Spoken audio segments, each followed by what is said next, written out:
Magandang araw mga kabakyar. Ito yung mga nabili nating sisiw na may kulay. 21 days na sila ngayon. Ayan sila.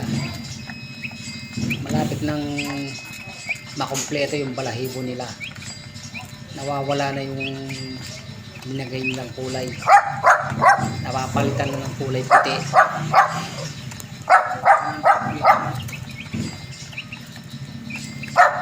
Sana maging tuloy-tuloy yung kanilang paglagay, hindi sila magkasakit.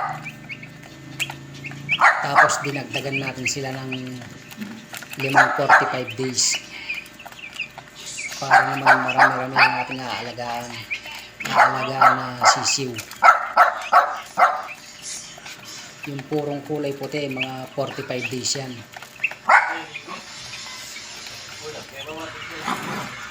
Nasa 2 weeks old na yung 45 days. Tapos yung may kulay 21 days na sila.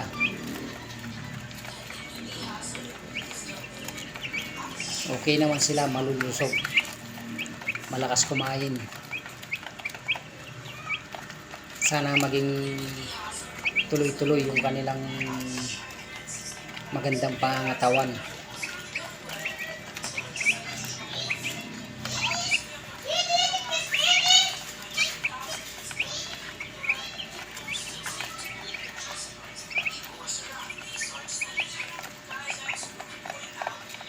Ayan, pati yung mga 45 days malakas na rin kumain.